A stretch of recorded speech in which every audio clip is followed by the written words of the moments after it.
Shalom. Shalom. Sidang jemaat yang terkasih dalam Tuhan Yesus, sungguh suatu kebahagiaan ketika kita diberikan anugerah oleh Tuhan untuk datang beribadah di tempat ini. Di hari Minggu ini, mari kita bersama-sama masuk dalam ibadah untuk datang memuliakan Tuhan dan memuji nama Tuhan dan mendengarkan firman Tuhan. Mari kita siapkan hati kita, telinga kita dengan bersaat teduh.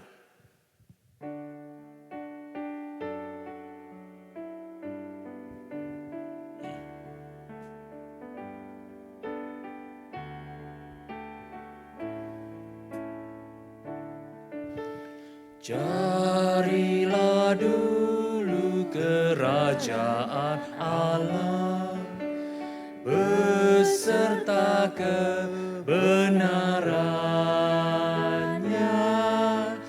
maka semua ditambah padamu. Haleluya, haleluya. Dikala Tuhan pasti memberi, carilah kau pasti dapat. Pintu dibukanya bila kau ketuk. Haleluya, haleluya. Bukan makanan saja kau perlu, paling perlu firman Allah yang merupakan jaminan hidupmu. Haleluya, haleluya.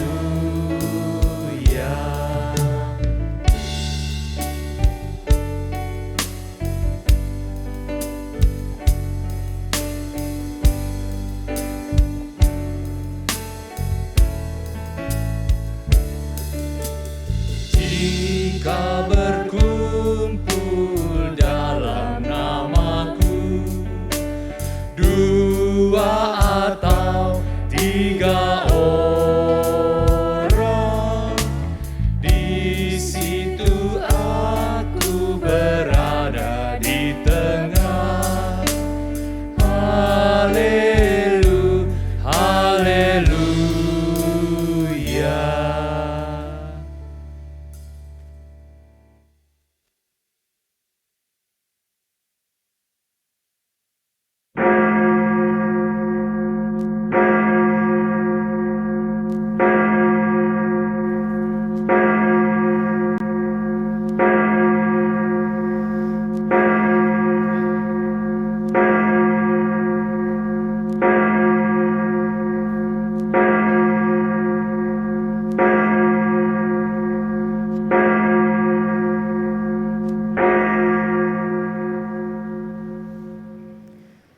Shalom Bapak Ibu yang terkasih dalam Tuhan.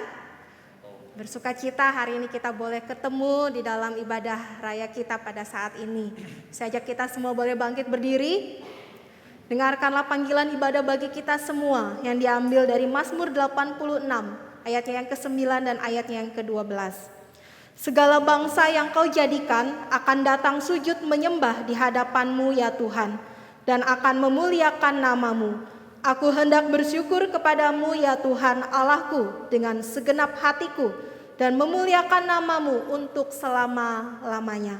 Kita akan memulai ibadah kita pada saat ini dengan suatu keyakinan bahwa pertolongan kita adalah di dalam nama Tuhan yang menjadikan langit dan bumi. Ibadah kita pada saat ini ditabiskan di dalam nama Allah Bapa, Putra dan Roh Kudus. Kasih karunia, rahmat dan damai sejahtera dari Allah Bapa kita dan Kristus Yesus Tuhan kita, dan persekutuan Roh Kudus menyertai saudara. Amin. Pertolongan kita dari Allah yang menciptakan langit dan bumi. Ibadah ini kita hadir untuk datang memuliakan Tuhan. Biarlah kita puji Tuhan.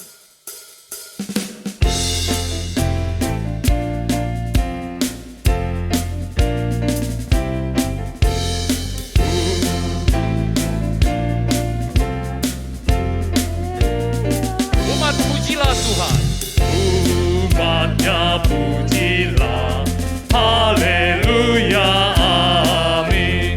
Pada Kristus Raja, haleluya, amin. Bersama bernyanyi di hadap tahtnya, pasti Ia berkenan, haleluya, amin. Pandanglah Tuhanmu, haleluya, amin. Pujilah padanya, haleluya, amin. Sembahlah sobatku, turun dari surga, kekalah kasih-Nya, haleluya, amin. Biarlah kita datang hanya untuk memuji Tuhan dan memuliakan nama-Nya. Pujilah Sang Kristus, pujilah Sang Kristus, haleluya, amin. Gemarlah jiwamu, haleluya, amin. Di surga mulia, sembahlah padanya, selamanya puji-Nya, haleluya, amin. Bapak Ibu dipersilakan duduk. Dalam hidup yang kita jalani hari lepas hari, saya yakin ada begitu banyak lika-liku yang kita hadapi. Ada begitu banyak pergumulan, ada begitu banyak permasalahan yang kita hadapi. Dan mungkin juga ada luka-luka yang kita berikan, baik untuk diri kita maupun untuk orang lain. Oleh karena itu mari saat ini saja kita semua boleh diam diri kita, merendahkan hati kita, mengaku segala dosa dan kesalahan kita. Melalui pembacaan litani pengakuan dosa ini, dari Mazmur 25 ayat 1 hingga ayat 18, biarlah menjadi sungguh-sungguh doa kita atas dosa-dosa kita. Kepadamu ya Tuhan, ku angkat jiwaku. Allahku, kepadamu aku percaya. Janganlah kiranya aku mendapat malu. Janganlah musuh-musuhku beria-ria atas aku. Ya, semua orang yang menantikan Engkau takkan mendapat malu. Yang mendapat malu ialah mereka yang berbuat hianat dengan tidak ada alasannya. Beritahukanlah jalan-jalan-Mu kepadaku ya Tuhan. Tunjukkanlah itu kepadaku. Bawalah aku berjalan dalam kebenaran-Mu dan ajarlah aku. Sebab Engkaulah Allah yang menyelamatkan aku. Engkau ku nanti-nantikan sepanjang hari. Ingatlah segala rahmat-Mu dan kasih setia-Mu ya Tuhan. Sebab semuanya itu sudah ada sejak purbakala. Dosa-dosaku pada waktu muda dan pelanggaran-pelanggaranku janganlah Kau ingat. Tetapi ingatlah kepadaku sesuai dengan kasih setia-Mu oleh karena kebaikan-Mu ya Tuhan. Tuhan itu baik dan benar, sebab itu Ia menunjukkan jalan kepada orang yang sesat. Ia membimbing orang-orang yang rendah hati menurut hukum, dan Ia mengajarkan jalannya kepada orang-orang yang rendah hati. Segala jalan Tuhan adalah kasih setia dan kebenaran bagi orang yang berpegang pada perjanjiannya dan peringatan-peringatannya. Oleh karena nama-Mu ya Tuhan, ampunilah kesalahanku, sebab besar kesalahan itu. Siapakah orang yang takut akan Tuhan? Kepadanya Tuhan menunjukkan jalan yang harus dipilihnya. Orang itu sendiri akan menetap dalam kebahagiaan, dan anak cucunya akan mewarisi bumi. Tuhan bergaul karib dengan orang yang takut akan Dia, dan perjanjiannya diberitahukannya kepada mereka. Mataku tetap terarah kepada Tuhan, sebab Ia mengeluarkan kakiku dari jaring. Berpalinglah kepadaku dan kasihanilah aku, sebab aku sebatang kara dan tertindas. Lapangkanlah hatiku yang sesak, dan keluarkanlah aku dari kesulitanku. Mari bersama-sama. tiliklah sengsaraku dan kesukaranku, dan ampunilah segala dosaku. Bapak Ibu yang terkasih dalam Tuhan, Roma 6 ayat yang ke-22 berkata demikian. Tetapi sekarang setelah kamu dimerdekakan dari dosa, dan setelah kamu menjadi hamba Allah, kamu beroleh buah yang membawa kamu kepada pengudusan, dan sebagai kesudahannya ialah hidup yang kekal. Biarlah ini boleh menjadi berita anugerah bagi kita sekalian. Amin. Sidang jemaat yang terkasih dalam Tuhan Yesus, ketika kita mengaku dosa kita di hadapan Tuhan, Dia yang adalah benar dan Dia Maha Pengasih dan telah mengampuni dosa-dosa kita. Dan kita telah mendengarkan berita anugerah yang diberikan kepada kita bahwa kita dimerdekakan dari dosa kita. Sidang jemaat yang terkasih dalam Tuhan Yesus, mari kita sama-sama berdiri. Kita memperbaharui komitmen kita dengan membaca Roma 12 ayat 2 yang berbunyi demikian.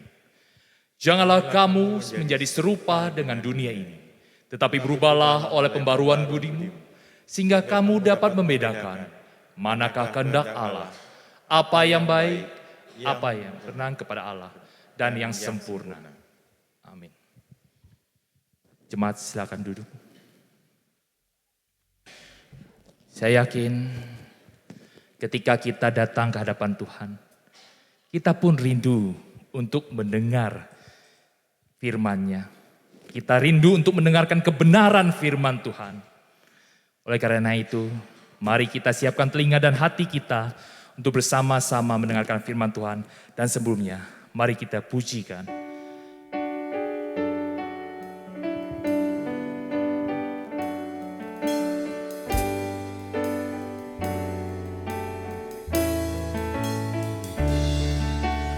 Carilah dulu kerajaan Allah beserta kebenarannya, maka semua ditambah padamu.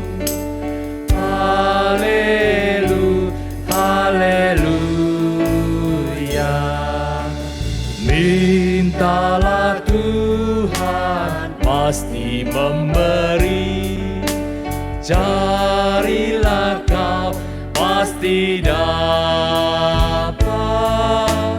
Pintu dibukanya bila kau ketuk. Haleluya, haleluya. Bukan makanan saja kau perlu, paling perlu firman Tuhan yang merupakan jaminan hidupku. Haleluya, haleluya. Jemaat Tuhan, mari kita sama-sama berdiri. Firman Tuhan mengatakan, di mana satu dua orang berkumpul, di situ Tuhan ada. Mari kita pujikan. Jika berkumpul dalam namaku.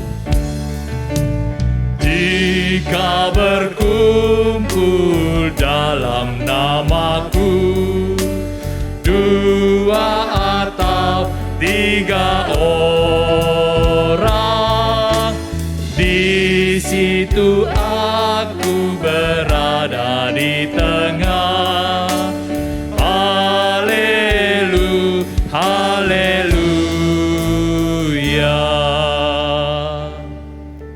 Mari Bapak Ibu kita satu di dalam doa.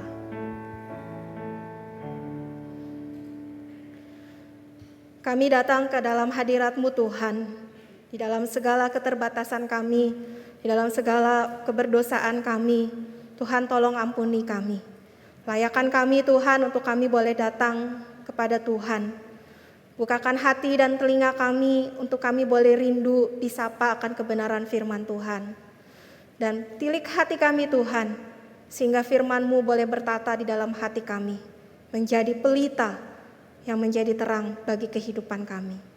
Tolong hamba-Mu Tuhan di dalam segala kelemahan dan keterbatasan, kiranya Allah Roh Kudus yang boleh menyertai yang boleh memimpin di dalam pemberitaan firman Tuhan ini. Ini kami Tuhan, kami siap mendengarkan firman-Mu. Amin. Silakan duduk Bapak Ibu yang terkasih dalam Tuhan. Sekali lagi shalom. Ya. Senang bisa melihat Bapak Ibu semua ya boleh hadir beribadah di dalam hari Minggu ini. Dan biarlah ini boleh menjadi suatu sukacita kita karena kita boleh kembali bertemu dengan Tuhan, bertemu dengan saudara seiman kita. Kembali kita disegarkan melalui kebenaran firman-Nya. Bapak Ibu kalau minggu yang lalu, boleh tolong slide? Ya. Minggu yang lalu kita sudah berbicara mengenai saksi iman. Ya. Ingat ya, Musa Erwin minggu lalu khotbah tentang saksi iman, di mana anak-anak Tuhan itu menyatakan imannya di dalam hidup mereka. Khususnya ketika itu Abraham, ya Abraham dan Musa. Musa Erwin berkata demikian ya, yang menjadi contoh. Abraham yang dipanggil oleh Allah untuk keluar dari tanah kelahirannya Ur Kasdim, pergi ke satu tanah yang baru yaitu tanah Kanaan, di mana Abraham tidak tahu tanah Kanaan itu seperti apa. Tetapi Abraham pergi taat dengan apa perkataannya Tuhan. Pergi meninggalkan tanah kelahirannya, dia bawa seluruh keluarga ke tanah Kanaan. Dan ketika Allah memberikan anak kepada Abraham, lalu Allah meminta anak itu untuk dipersembahkan bagi dia. Yang dilakukan Abraham apa? Dia memberikan anaknya itu bagi Tuhan. Dia tidak pikir panjang, dia tahu itu anak yang dikasihi. Apalagi anak itu sulit dia dapatkan. Dia dapatkan anak itu di masa tuanya. Tetapi ketika Allah meminta anak itu kepada Abraham, Abraham memberikannya. Itu perjalanan iman dari seorang tokoh Abraham. Yang kita lihat dia boleh menjadi saksi iman bagi kita semuanya. Nah, hari ini kita akan berbicara mengenai saksi palsu. Ya, saksi palsu itu siapa dan bagaimana saksi palsu? Mari saja kita semua membuka Alkitab kita. Bapak Ibu yang bawa Alkitab fisik boleh dibuka, yang membawa HP atau tab boleh dibuka Alkitabnya. Dari Yeremia pasal 23 ayat 16 hingga ayat 29. Yeremia pasal 23 ayat 16 hingga ayat 29. Saya akan membacakannya bagi kita semua. Bapak Ibu saya ajak untuk kita memperhatikan Alkitab kita. Beginilah firman Tuhan semesta alam. Janganlah dengarkan perkataan para nabi yang bernubuat kepada kamu. Mereka hanya memberi harapan yang sia-sia kepadamu dan hanya mengungkapkan penglihatan rekaan hatinya sendiri, bukan apa yang datang dari mulut Tuhan. Mereka selalu berkata kepada orang-orang yang menista firman Tuhan, kamu akan selamat. Dan kepada setiap orang yang mengikuti kedegilan hatinya, mereka berkata, malapetaka tidak akan menimpa kamu. Sebab siapakah yang hadir dalam dewan musyawarah Tuhan, sehingga ia memperhatikan dan mendengar firman-Nya? Siapakah yang memperhatikan firman-Nya dan mendengarnya?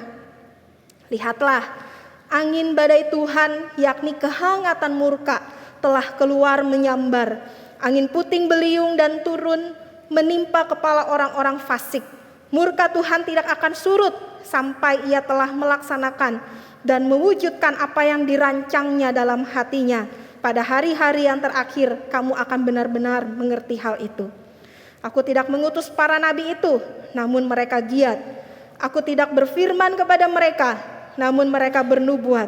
Sekiranya mereka hadir dalam dewan musyawarahku, niscayalah mereka akan mengabarkan firmanku kepada umatku, membawa mereka kembali dari tingkah langkahnya yang jahat dan dari perbuatan-perbuatannya yang jahat. Masakan aku ini hanya Allah yang dari dekat? Demikian firman Tuhan, dan bukan Allah yang dari jauh juga.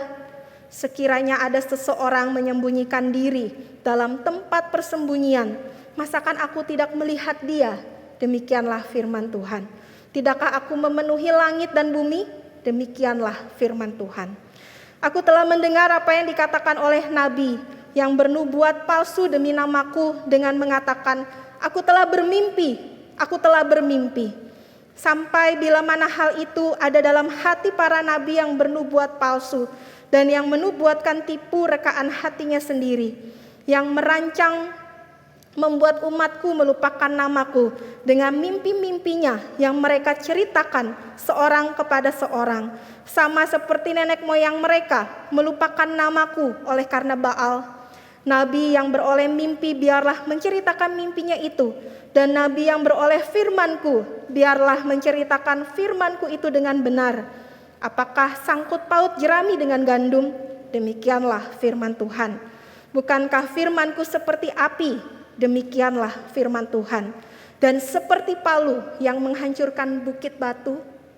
Demikian pembacaan firman Tuhan kita, Bapak Ibu. Bapak Ibu yang terkasih dalam Tuhan, pada tanggal 21 September 1938. 21 September 1938, ketika itu hari mulai beranjak siang, seorang pemuda bernama Charles Peirce, dia adalah seorang ahli meteorologi muda.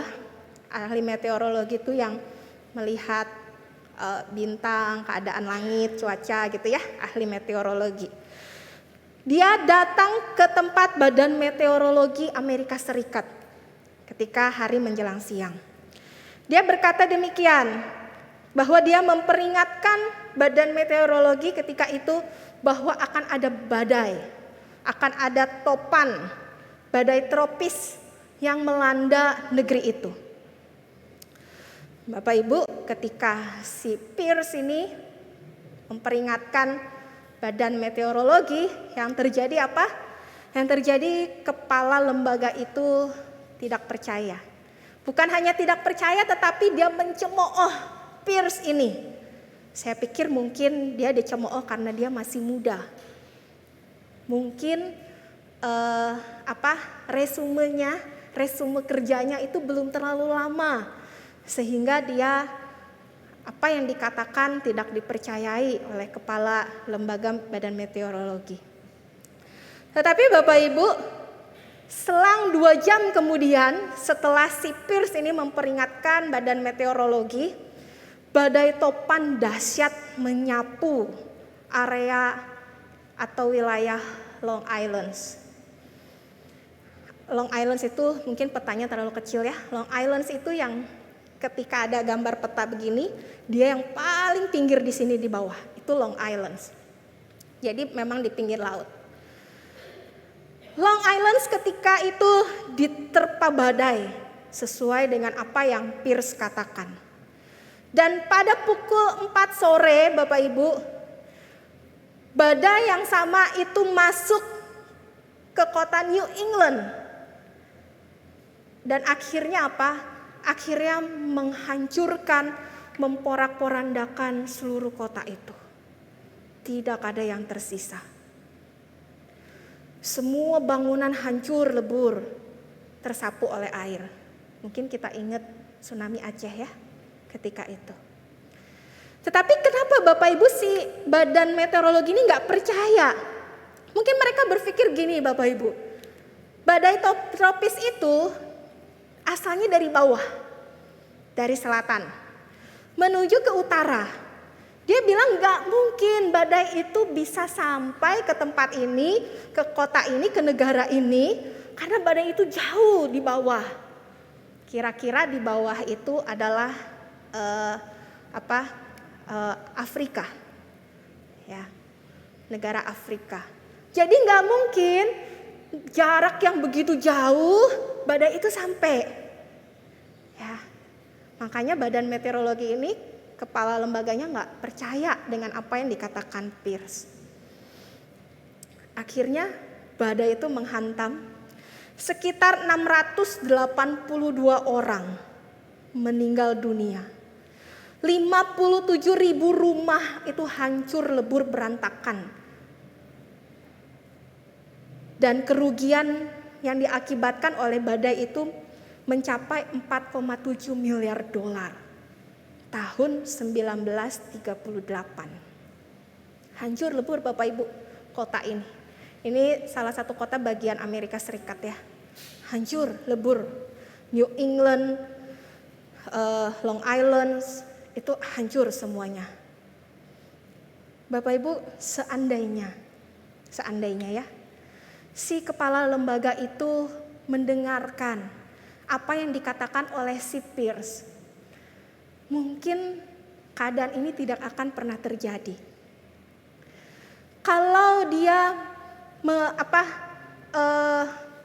percaya dengan apa yang dikatakan oleh Pierce ketika itu bahwa akan ada badai yang menghantam, saya yakin mereka bisa mengatasinya.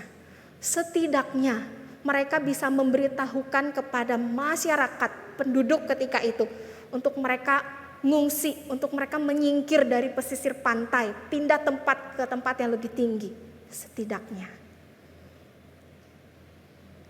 Tetapi sayang Bapak Ibu, nasi sudah menjadi bubur ya. Tidak ada yang mengindahkan omongan dari si Pierce tadi. Nah Bapak Ibu, kira-kira demikian juga yang terjadi dengan Yeremia ketika itu. Yeremia ketika itu berusaha memperingati bangsa Israel bahwa hidup mereka itu sudah hancur, hidup mereka itu bobrok di mata Tuhan karena penuh dengan dosa. Dan Yeremia berusaha memperingatkan mereka bahwa mereka ini akan kerajaan Yehuda itu akan hancur dan mereka akan diambil menjadi bangsa buangan. Bapak Ibu, Yeremia ketika itu hidup di masa pemerintahan Raja Yosia, di mana ketika itu bangsa Israel yang kecil ini sedang dihimpit oleh permasalahan yang besar. Ada dua kerajaan yang besar yang ketika itu yang sedang berjuang, berperang, berusaha untuk menduduki kota Yehuda, yaitu kerajaan Asyur dan kerajaan Mesir. Jadi Yosia berusaha supaya bangsa Israel ini mereka tetap berdiri tegak, tidak bertumpu kepada salah satu dari dua bangsa tadi, Asyur atau Mesir, tidak mengandalkan kedua bangsa ini. Tetapi sayang Bapak Ibu, ketika Yosia sedang berjuang, sedang berperang gitu ya, dia tewas. Ya, dia mangkat. Dan akhirnya Yosia digantikan oleh Yoyakim. Yoyakim adalah raja yang di mata Tuhan begitu jahat. Dia raja yang di mata Tuhan tidak baik, tidak dengar-dengaran akan Tuhan. Kenapa? Karena di masa Yoyakim ini peribadatan kepada Baal, peribadatan kepada ilah-ilah lain masuk kembali, datang kembali. Jadi bangsa itu yang tadinya Yosia sudah berusaha supaya bangsa Israel hidup benar di hadapan Tuhan, kemudian digantikan oleh Yoyakim, hidup mereka tambah hancur. Bukan hanya bangsa Israel, rakyatnya Bapak Ibu yang hidupnya tidak baik, yang hidupnya rusak di mata Tuhan. Tetapi para nabi juga mengajarkan ajaran palsu. Para nabi juga berlaku serong, menggunakan nama Allah, dia memberitakan firman Tuhan. Tetapi sebenarnya bohong. Para pemimpin hidup di dalam keberdosaan, perjabulan dan hawa nafsu, dan mementingkan kepuasan dirinya sendiri. Para imam mencemarkan ketetapan Allah dengan berlagak menjalankannya. Para nabi mencemarkan firman Allah dengan berlagak apa? Memberitakan tentang firman Allah. Tetapi sayangnya Bapak Ibu, ini semua yang dilakukan oleh mereka, baik para pemimpin agama, pemimpin bangsa dan juga rakyat, semuanya dusta di mata Allah. Bohong semuanya. Oleh karena itu Bapak Ibu, Yeremia memperingatkan bangsa Israel bahwa kerajaan Yehuda akan hancur oleh apa? Oleh kerajaan yang saat ini tunasnya sedang tumbuh. Dia sedang naik, kekuatannya semakin besar, yaitu kerajaan Babel. Ya, kalau Bapak Ibu ingat cerita tentang bangsa Israel, khususnya kerajaan Yehuda itu di atas ya. Kerajaan Yehuda di atas dan diserang. Akhirnya dia masuk pembuangan di Babel. Nah, Yeremia memperingatkan mereka, sebelum itu terjadi, ayo bertobat. Kenapa? Karena murka Allah dikatakan sudah menyala-nyala. Allah melihat hidup mereka ini semakin hari semakin rusak. Allah melihat mereka hidup mereka semakin hari semakin cemar. Sehingga Allah begitu murka dan marah kepada orang-orang yang berbuat jahat. Orang-orang yang dulunya mengaku percaya kepada Tuhan, yang sudah merasakan anugerah Tuhan, pimpinan Tuhan, kurang lebih 40 tahun mereka di padang gurun. Hidup dengan berkatnya Allah, hidup dengan anugerahnya Allah. Mereka merasakan pimpinan Tuhan, tetapi kemudian hidupnya berubah menjadi apa? Menjadi saksi palsu. Menjadi pengikut-pengikut palsunya Tuhan. Mengatasnamakan Allah tetapi palsu. Bapak Ibu, apa yang dilakukan sih oleh saksi palsu itu ya? Ayatnya yang ke-14 berkata demikian. Tetapi di kalangan para nabi Yerusalem, aku melihat ada yang mengerikan. Mereka berzinah dan berkelakuan tidak jujur. Mereka menguatkan hati orang-orang yang berbuat jahat, sehingga tidak ada seorang pun yang bertobat dari kejahatannya. Yang diperbuat oleh saksi palsu yang pertama melakukan perzinahan dan kebohongan. Bapak Ibu, banyak orang Israel kalau kita baca ya. Saya waktu baca ini Bapak Ibu ya, baca persiapan khotbah ini ya, saya sedih Bapak Ibu ya. Kenapa? Karena saya melihat bangsa Israel itu hancur sekali hidupnya. Ya. Dan saya melihat kenapa Tuhan itu masih mengasihi mereka. Hidupnya udah hancur, tapi Tuhan kenapa masih mengasihi mereka. Bahkan Nabi sendiri Bapak Ibu juga berzina dan berbohong. Kalau Bapak Ibu baca dari 1 Samuel 2 ayat 22, di sana dikisahkan mengenai anak-anaknya Nabi Eli. Dikatakan apa? Anak-anak Nabi Eli itu berzina. Mereka itu tidur dengan perempuan-perempuan yang melayani di depan pintu kemah pertemuan. Pintu kemah pertemuan itu adalah salah satu bagian dari bait Allah. Anak Imam Eli Bapak Ibu. Anak seorang imam. Bisa berbuat zina dengan penata layan di gereja. Saya bilang gitu ya. Anak imam berzina dengan salah satu atau banyak perempuan, dikatakan perempuan-perempuan yang melayani di kemah pertemuan. Yang kedua Bapak Ibu, mereka bukan hanya berzina dan berbohong, tetapi mereka juga mendukung orang-orang yang berbuat jahat. Mereka menguatkan hatinya. Jadi kalau ada orang yang habis ngebunuh gitu ya, gak apa-apa. Nanti kamu bisa datang ke rumah Tuhan, bawa korban bakaran, nanti kamu berdoa, ya kan? Atau imam yang berdoa kan nanti dosamu diampuni. Bapak Ibu, saya berpikir begitu murahnya kalau gitu anugerah Tuhan. Begitu gampangnya kita mengaku dosa dan berbuat dosa. Tetapi itu yang dilakukan Bapak Ibu.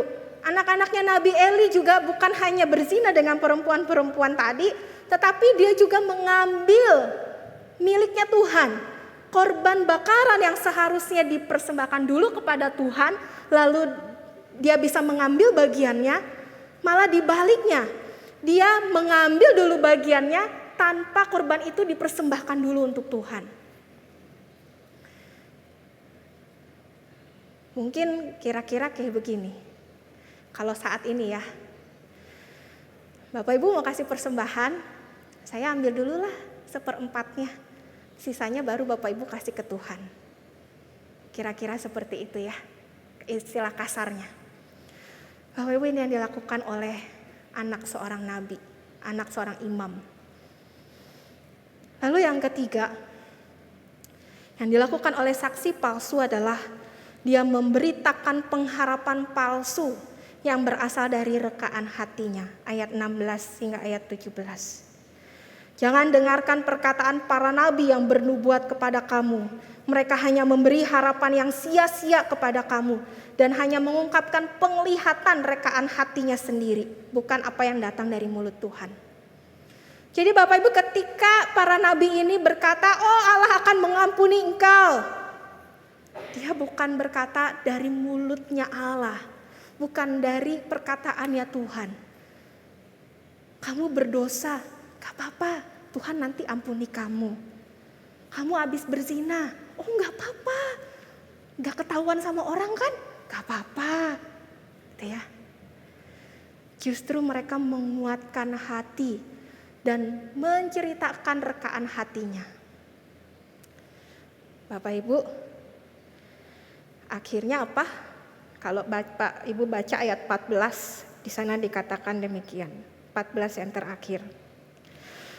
Semuanya mereka telah menjadi seperti Sodom bagiku dan penduduknya seperti Gomora.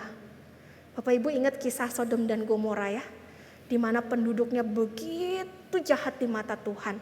Perzinahan terjadi di mana-mana. Tipu daya muslihat terjadi semuanya. Pembunuhan semuanya terjadi. Bapak Ibu, bangsa Israel dikatakan seperti Sodom dan Gomora. Saking bangsa itu sudah hancur di mata Tuhan. Hidup mereka tidak ada lagi yang bersih di mata Tuhan. Semua nabi-nabi yang dipakai Tuhan untuk mewartakan berita Tuhan itu disidang, mau dibunuh oleh mereka. Dan Yeremia mengalaminya. Ketika Yeremia berkata kepada para imam, para nabi dan rakyat ketika itu, bahwa bangsa Israel atau bait suci kemah Allah akan dihancurkan. Mereka marah, Bapak Ibu. Semua yang mendengar itu marah. Bahkan ingin membunuh Yeremia. Padahal berita yang Yeremia katakan itu berasal dari Allah. Bapak Ibu, berapa banyak di antara kita yang suka mendengar yang baik-baik? Atau berapa banyak sih di antara kita yang suka buka YouTube? Waktu 2 tahun kemarin kita online ya, ibadah ya. Di YouTube atau mungkin ada gereja-gereja lain yang di Zoom, tapi kita di YouTube. Ada banyak pilihan channel Bapak Ibu yang Bapak Ibu bisa saksikan, yang Bapak Ibu bisa ikuti. Ada yang khotbah isinya tentang teguran. Ada khotbah yang isinya tentang semuanya baik. Kita lebih suka dengar yang baik, bukan ya? Yang manis, yang enak di telinga. Kita gak suka dengar itu yang gak enak di telinga, yang pahit di hati, gak enak. Kita lebih suka dengar firman Tuhan bilang begini, kalau kamu mau diberkati Tuhan, kamu berkati Tuhan dulu, atau kamu kasih dulu ke orang lain, berkati orang lain, maka hidupmu akan diberkati Tuhan. Kalau kamu mau percaya sama Tuhan, hidupmu akan diberkati, Tuhan jamin itu. Kita lebih suka dengar yang gitu bukan ya?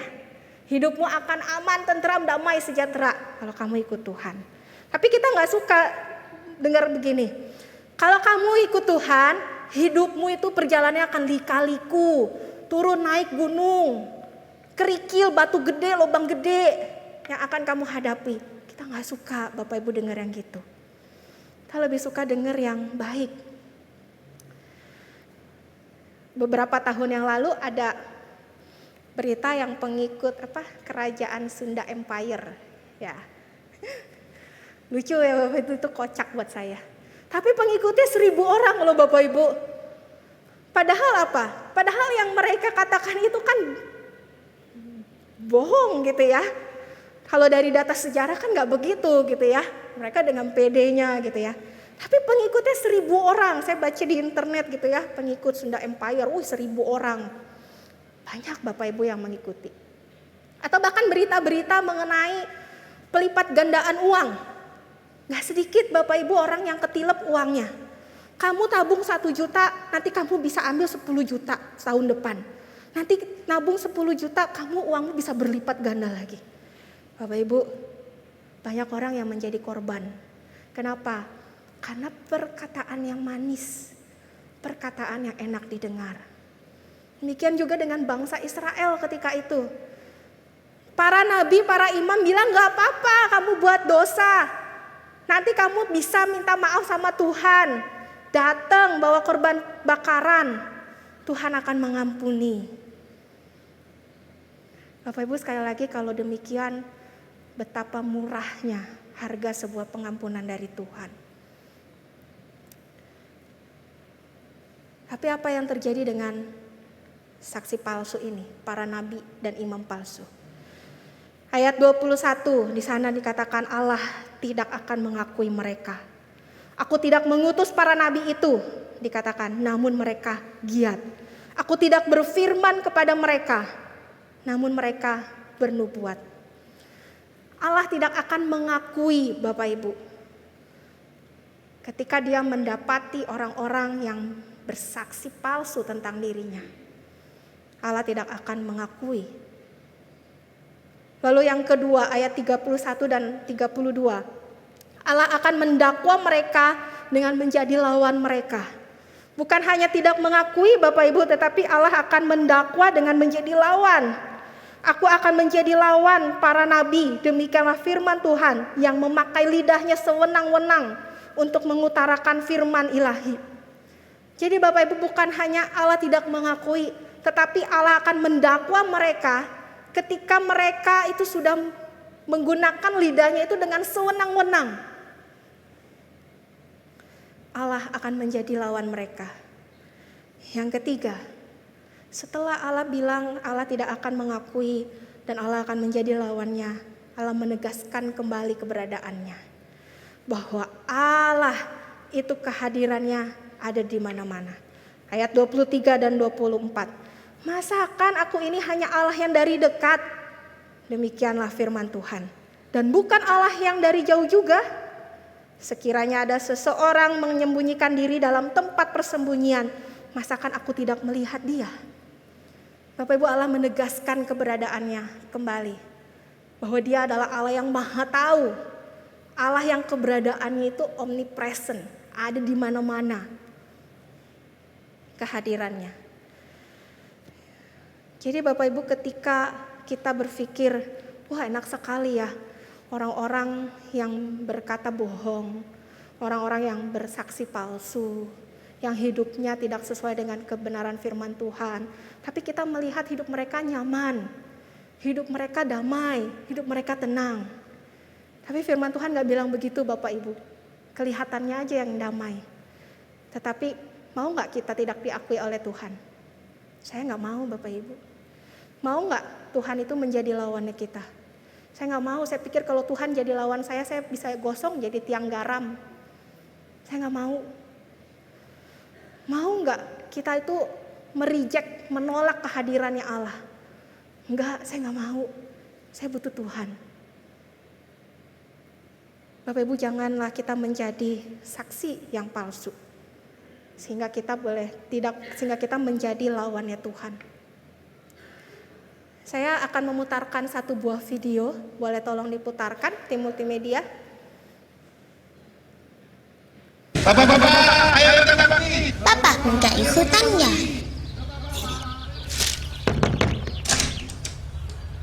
Papa yang mana? Papaku. Sedang banget. Padahal ada. Ini sedekah. Bapak hidup lagi. Yuk. Soal rasa, lidah nggak bisa bohong. Mie sedap. Boleh di-cut ya. Ya Bapak Ibu, memang ini hanya sebuah iklan ya. Dan saya tidak mengiklankan mie-nya. Tetapi dari ceritanya ya. Ceritanya tentang apa? Tentang mie bukan ya. Cerita yang bisa kita ambil dari video ini adalah mungkin tanpa kita sadari ya Bapak Ibu, kita menjadi orang tua yang demikian. Wah, Pak RT datang gitu ya, ayo kerja bakti gitu kan ceritanya gitu ya. Bapakmu mana? Ada kerja bakti. Wah, bapaknya ngumpet ya. Anaknya langsung apa? Nangis pura-pura ya. Bapak Ibu, mungkin kita jadi orang tua mungkin tanpa kita sadari kita pernah begini. Kita bilang ke anak kita, kamu gak boleh bohong, gak boleh mencuri ya, harus jujur ya. Tapi kadang-kadang bilang atau berkelakuan seperti bapak yang tadi itu ya. Bilang papa gak ada ya. Gitu. Bilang mama gak ada, lagi sakit mama. Gitu ya. Tanpa kita sadari. Saya pernah bapak ibu merasakan kayak gitu ya. Jadi anak kecil tadi itu. Saya jujur sama orang tua saya gitu ya. Saya dimarahin sama mama saya. Lu gimana sih malah ngomong begitu tuh ke orang itu gitu ya. Kan gue jadi malu. Nah, saya dimarahin bapak ibu.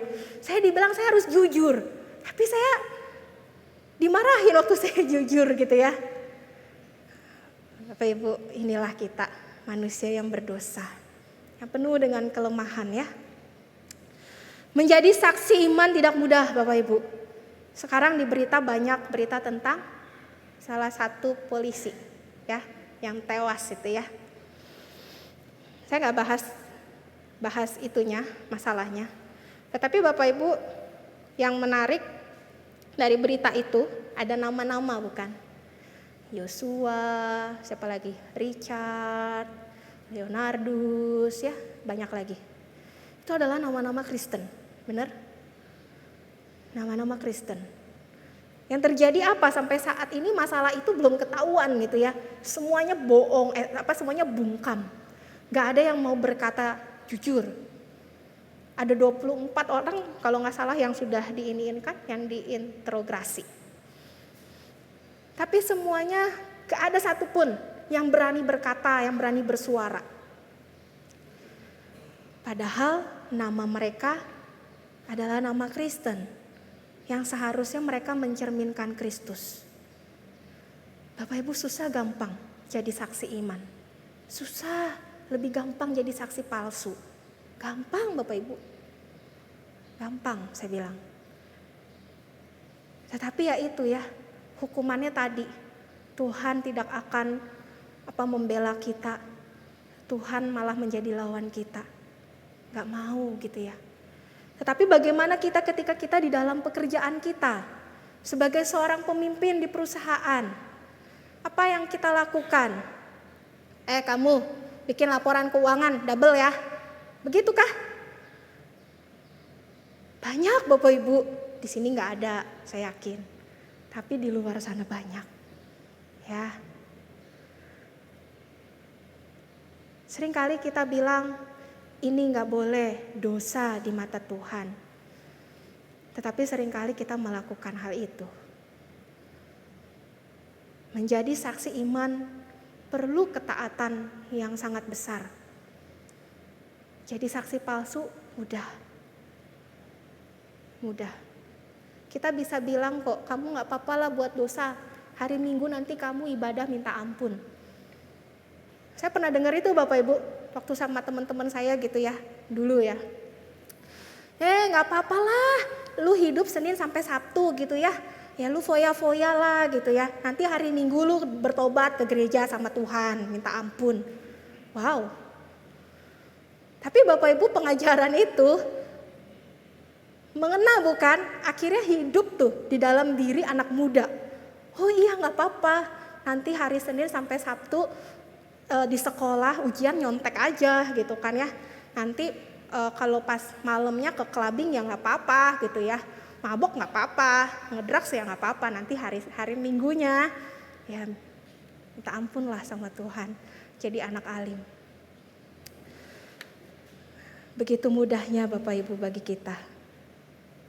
Bangsa Israel, para raja, para imam, para nabi sudah merasakan anugerah Tuhan, pimpinan Tuhan. Tetapi mereka masih lalim. Tuhan mengingatkan mereka kembali supaya mereka hidup di jalan Tuhan. Demikian juga dengan kita Bapak Ibu. Kalau saat ini ada di antara kita yang hidupnya sudah menyimpang dari Tuhan, mari minta ampun sama Tuhan dan jangan berbuat lagi. Datang kepada Tuhan dengan hati yang hancur. Jujur sedih Bapak Ibu baca ini ya. Kalau Bapak Ibu baca sejarahnya Israel, bagaimana Allah itu menolong mereka, mengeluarkan mereka, mereka jatuh lagi, Allah tolong lagi, jatuh lagi, Allah tolong lagi.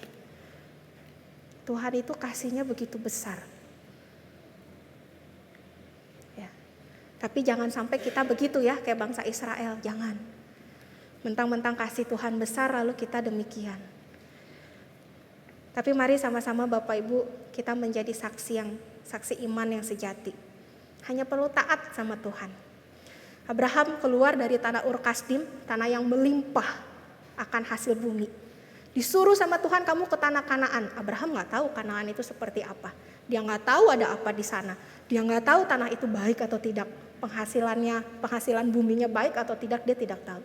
Tetapi Abraham taat sama perintah Tuhan. Mari demikian juga dengan kita. Biarlah kita menjadi saksi iman, bukan menjadi saksi palsu. Sehingga hidup kita boleh mencerminkan Kristus hari lepas hari. Amin, mari kita berdoa. Tuhan, terima kasih. Tuhan boleh menolong kami, memampukan kami untuk boleh menjadi anak Tuhan yang sungguh-sungguh hidup di dalam kebenaran firman Tuhan. Meskipun terkadang kami jatuh, meskipun terkadang kami lalai, Tuhan kiranya tolong ampuni kami kembali. Dan biarlah kami tidak menganggap anugerah Tuhan itu begitu murah, tetapi kami boleh memandang kasih Allah sungguh nyata, sungguh besar, sehingga rela mengorbankan nyawanya bagi kami semua. Tuhan tolong kami Tuhan. Kami tahu tidak mudah menjadi saksi iman, tetapi biarlah Allah yang boleh menguatkan kami semuanya. Di dalam nama Tuhan Yesus kami berdoa dan bersyukur. Amin. Sungguh firman Tuhan hari ini mengingatkan kita bagaimana kita harus hidup jujur di hadapan Tuhan. Dan kita boleh menjadi saksi iman dalam kehidupan kita sehari-hari. Dan biarlah hidup kita boleh terus memuliakan Tuhan. Sidang jemaat yang terkasih dalam Tuhan Yesus, mari saya mengundang kita bersama-sama berdiri. Kita akan mengikrarkan pengakuan iman kita dengan membaca pengakuan iman rasuli. Aku percaya kepada Allah, Bapa yang Maha Kuasa, Khalik langit dan bumi, dan kepada Yesus Kristus, Anak yang tunggal Tuhan kita, yang dikandung daripada Roh Kudus, lahir dari darah Maria, yang menderita sengsara di bawah pemerintahan Pontius Pilatus, disalibkan, mati dan dikuburkan, turun ke dalam kerajaan maut. Pada hari yang ketiga, bangkit pula dari antara orang mati, naik ke surga, duduk sebelah kanan Allah, Bapa yang Maha Kuasa. Dan dari sana ia akan datang untuk menghakimi orang yang hidup dan yang mati. Aku percaya kepada Roh Kudus, gereja yang kudus dan persekutuan orang kudus, pengampunan dosa, kebangkitan orang mati, dan hidup yang kekal. Amin. Jemaat Tuhan silakan duduk. Kini saatnya kita akan bawakan persembahan kita kepada Tuhan, di mana persembahan dapat diberikan dengan cara mentransfer ke rekening yang ada di kursi Anda, atau meng-scan kode QR yang ada di depan Anda. Dan bisa juga, tadi ada yang mengambil amplop, bisa juga nanti amplopnya dikembalikan ke depan lagi, dimasukkan dalam kotaknya. Sebelum kita memberikan persembahan, saya akan bacakan firman Tuhan yang terambil dalam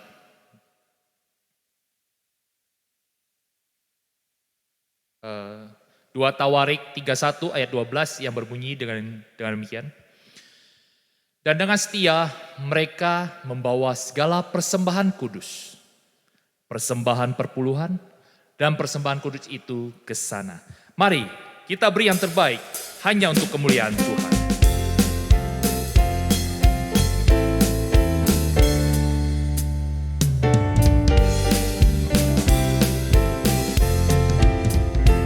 Hidupku ada perubahan yang ajaib sejak Yesus di hatiku. Jiwaku rindu pencerahan terangnya sejak Yesus di hatiku.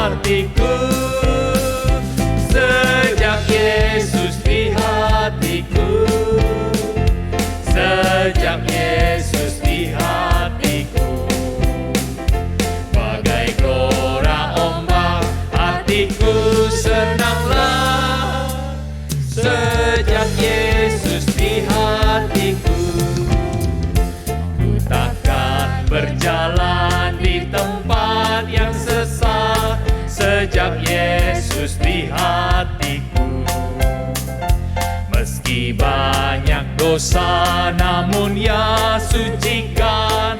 Sejak Yesus di hatiku, sejak Yesus di hatiku, sejak Yesus di hatiku. Bagai gelora ombak, hatiku senanglah. Sejak Yesus di hatiku. Mari jemaat kita bersama-sama diri. Kita pujikan lagu ini dengan bersuka cita. Sejak Yesus di hatiku, ku bersama Tuhan di kota yang mulia. Ku bersama Tuhan di kota yang mulia. Sejak Yesus di hatiku, hatiku senanglah, langkahku ringanlah. Sejak Yesus di hatiku, sejak Yesus di hatiku, sejak Yesus di hatiku. Bagai gelora ombak, hatiku senanglah. Sejak Yesus di hatiku.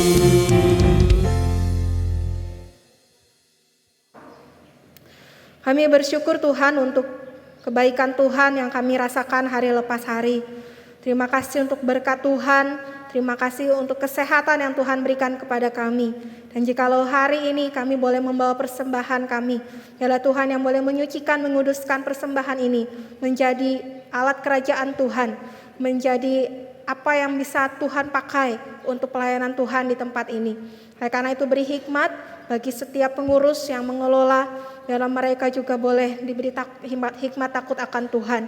Juga untuk setiap kami Bapak Ibu Tuhan, jemaat Tuhan yang dalam pekerjaan hari lepas hari, Tuhan kiranya boleh memberkati kami semua. Tuhan beri hikmat bagi kami, Tuhan berikan rasa takut untuk kami boleh menjalani hidup kami sesuai dengan kebenaran firman Tuhan. Terima kasih Tuhan untuk kebaikan Tuhan, untuk anugerah Tuhan dalam hidup kami. Dan kami juga bersyukur Tuhan, biarlah melalui kebenaran firman Tuhan, kami semakin hari boleh semakin diajar akan apa yang Tuhan rencanakan dalam hidup kami. Kami hari lepas hari boleh semakin berbuah, bertumbuh, sehingga kami boleh menjadi saksi iman yang sungguh-sungguh hidup di dalam Tuhan. Bukan mengikuti saksi palsu yang begitu mudah menggiurkan kami, yang sangat indah dipandang, tetapi hasilnya tidak baik. Oleh karena itu Tuhan, tolong kami, berikan kami iman yang sungguh-sungguh kuat di dalam Tuhan, sehingga kami boleh menjadi anak-anak Tuhan.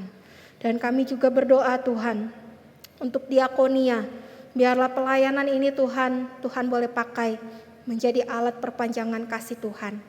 Biarlah diakonia ini juga Tuhan, khususnya klinik yang sudah dibuka, boleh menjadi alat untuk jemaat Tuhan boleh memeriksa kesehatan mereka. Karena itu Tuhan berkati pelayanan diakonia ini, dokter yang ada di sana yang memeriksa Tuhan juga pakai dengan luar biasa. Terima kasih Tuhan. Kami juga teringat akan jemaat yang sedang dalam keadaan lemah tubuh. Ada Saudari Mariska, Bapak Sitorus, Bapak Muhajantinus, Ibu Liu Kingim, Ibu Mira, Bapak Punlung, Bapak Andi Cahyono, Bapak Budi Hartono, Ibu Lina Chandra dan Evan. Kami menyerahkan mereka semua ke dalam tangan Tuhan. Tuhan yang memberkati kehidupan mereka di dalam pergumulan sakit penyakit yang mereka alami saat ini.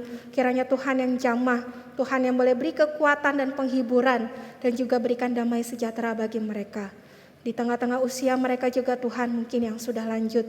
Tuhan kiranya Engkau tolong, berikan pengharapan bagi mereka, kesabaran dan sukacita dari Tuhan. Keluarga semua yang menjaga merawat, Tuhan yang juga berikan kesabaran dan kekuatan bagi mereka. Terima kasih Tuhan Yesus. Kami juga teringat dan bersukacita bersama dengan keluarga dan juga jemaat yang berulang tahun, baik pernikahan maupun pertambahan usia. Kami menyerahkan mereka semua ke dalam tangan Tuhan. Tuhan yang tolong, Tuhan yang memberkati kehidupan mereka hari lepas hari.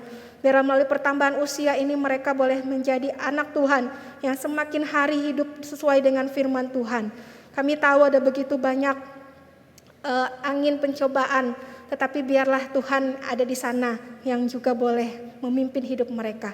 Terima kasih kami menyerahkan, biarlah di dalam pertambahan usia ini juga Tuhan, mereka boleh melihat kasih Tuhan, merasakan penyertaan Tuhan, dan mengucap syukur atas kebaikan Tuhan. Terima kasih Bapa, ini doa kami, biarlah Tuhan yang boleh mendengarkan setiap seru doa kami. Dan kami menyerahkan doa kami ini ke dalam tangan Tuhan Yesus Kristus yang sudah mengajarkan kami berdoa. Bapa kami yang di surga, dikuduskanlah namamu, datanglah kerajaan-Mu, jadilah kehendak-Mu di bumi seperti di surga. Berikanlah kami pada hari ini makanan kami yang secukupnya, dan ampunilah kami akan kesalahan kami, seperti kami juga mengampuni orang yang bersalah kepada kami. Dan janganlah membawa kami ke dalam pencobaan, tetapi lepaskanlah kami daripada yang jahat. Karena Engkaulah yang mempunyai kerajaan dan kuasa dan kemuliaan sampai selama-lamanya. Amin.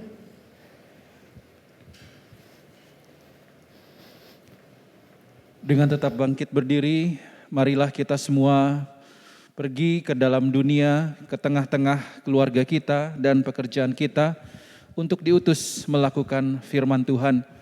Jadilah saksi Tuhan, jangan biarkan diri kita menjadi saksi palsu, baik melalui perkataan ataupun perbuatan kita. Jemaat yang terkasih, arahkanlah hatimu kepada Tuhan, pergilah ke dalam dunia dengan damai, milikilah keberanian, pertahankanlah apa yang baik, jangan lakukan yang jahat, hiburlah mereka yang tawar hati, kuatkanlah yang lemah, bantulah yang menderita, hormati semua orang, kasihi dan layanilah Tuhan, bersukacitalah dalam kuasa Roh Kudus. Amin. Kini saatnya kita akan kembali ke lingkungan kita masing-masing. Biarlah kita boleh menjadi saksi yang benar untuk memuliakan Tuhan. Dan biarlah segala kemuliaan hanya bagi Tuhan.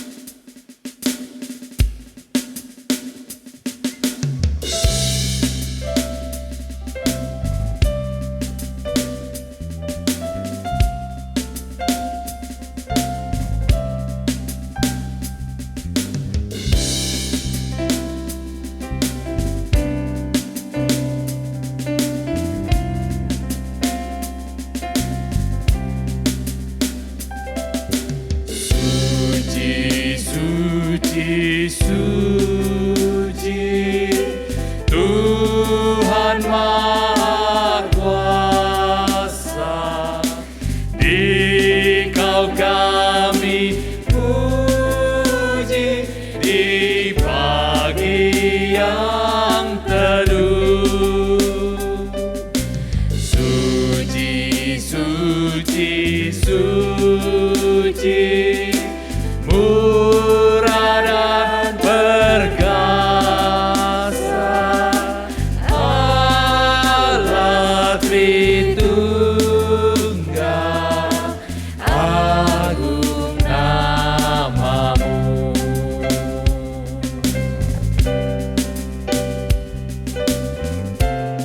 Suci, suci, suci, Kaum Kudus tersungkur memuliakan Dia.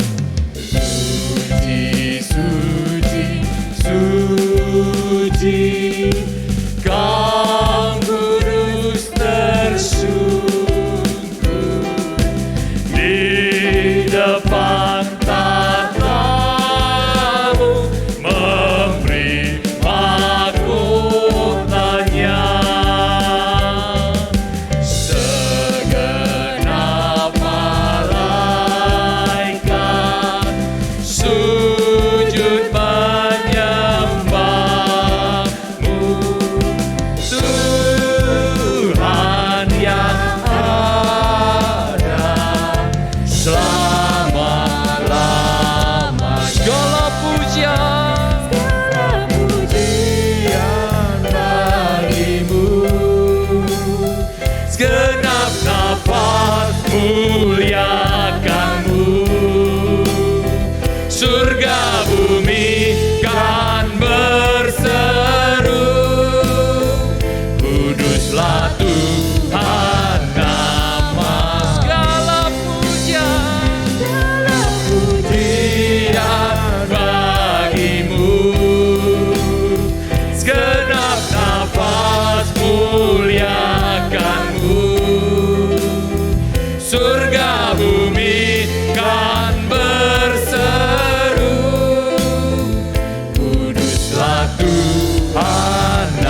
berkat Tuhan.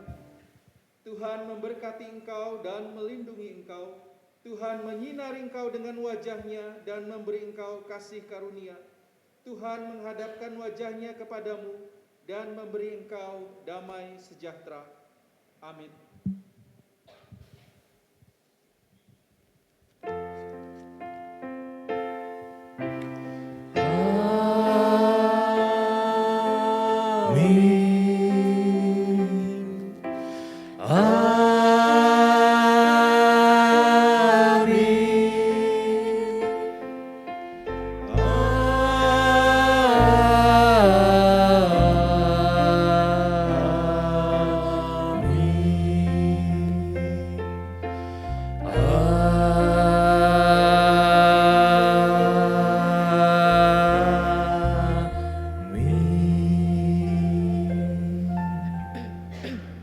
Jemaat Tuhan silakan duduk, silakan mengambil saat teduh.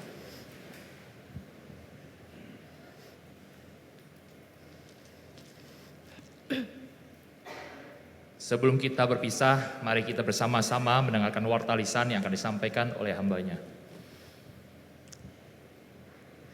Ya, Bapak Ibu yang terkasih dalam Tuhan, saya mewakili Komisi Wanita ya, Komisi Wanita Lydia. Ada satu video yang boleh tolong diputar.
Dalam rangka Hari Ulang Tahun Komisi Wanita, pada tanggal 10 September kami mengundang kaum wanita GKKA untuk bersama-sama dengan kami bergabung dalam ibadah Padang yang akan dilaksanakan di wisata Ranaway.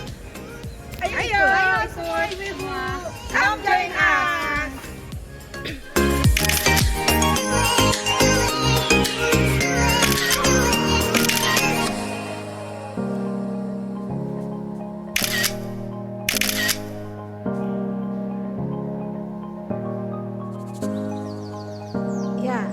Bapak Ibu, Komisi Wanita Lydia akan mengadakan acara HUT Komisi Wanita Lydia di tanggal 10 September hari Sabtu ya, 10 September hari Sabtu. Ini akan persekutuan keluar ibadah Padang sekalian ya. Tempatnya tadi di Arana Way. Jadi ibu-ibu semua, para wanita yang ingin ikut boleh daftar ya. Biayanya sekitar 135.000. 135.000 itu nanti digunakan untuk kaos, tempat dan juga makan ya. Jadi ibu-ibu yang mau ikut acara Komisi Wanita, di belakang nanti di meja tamu ada pengurus ya, ada Ibu Linda, ada Ibu Dewi. Ibu-ibu boleh daftar ke mereka dengan biaya 135.000 per orang. hari Sabtu tanggal 10 September. Untuk pengumuman selanjutnya nanti akan diinfo kembali. Ya, terima kasih. Akan dilanjutkan dengan warta yang lain. Terima kasih. Bapak Ibu, selamat hari Minggu, baik yang hadir secara onsite maupun yang masih harus mengikuti secara online. Saya menyambut bagi Bapak Ibu Saudara yang pertama hadir. Saya lihat tadi ada ponakan Pak Hotma ya, atau mungkin ada juga yang lain. Jika berkenan boleh bangkit berdiri kalau baru pertama kali hadir. Ya, selamat datang ya. Ya, saya juga menyampaikan terima kasih kepada Bapak David Aden ya, penginjil David Aden yang boleh memberikan pelatihan untuk liturgos dan singer mulai dari kemarin ya, Sabtu, dan hari ini jam 11 beliau juga masih akan melatih para liturgos dan singer.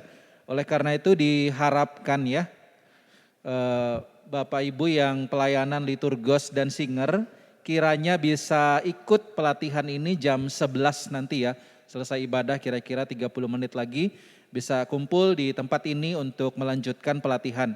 Dan terima kasih ya untuk Pak David Aden yang boleh hadir bersama-sama. Ini sebenarnya orang Banjar juga ya, kalau boleh berdiri sama-sama kita sambut juga ya. Iya, selamat datang kembali Pak ya, ini dari Banjar juga.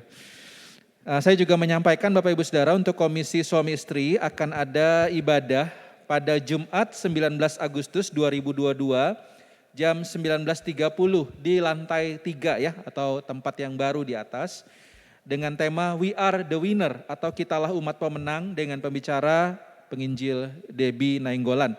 Kiranya Bapak Ibu yang berkeluarga ya, baik bersama suami atau bersama istri ataupun yang datang sendiri juga tidak apa-apa ya, disambut bersama juga dalam nuansa perayaan kemerdekaan RI ya, tanggal 17 Agustus. Ini ada nuansa khusus ini ya, mari diundang hadir di Kosutri tanggal 19 Agustus hari Jumat di lantai 3. Lalu berikutnya juga tentu saya mengucapkan terima kasih dan seluruh pengurus untuk dukungan Bapak Ibu Saudara, baik yang mendukung secara doa maupun dana terkait persembahan rumah singgah ya. Data masih dikumpulkan oleh pengurus tapi masih terus kita membuka dukungan dari Bapak Ibu Saudara dan mungkin minggu depan nanti akan disampaikan ya oleh pengurus yayasan. Terima kasih untuk dukungannya dan terus doakan, terus dukung sampai hari ini pembangunan itu sudah sampai pemasangan atap ya, biar kiranya boleh cepat selesai. Demikian warta minggu ini, selamat hari Minggu dan Tuhan Yesus memberkati kita semua. Salam.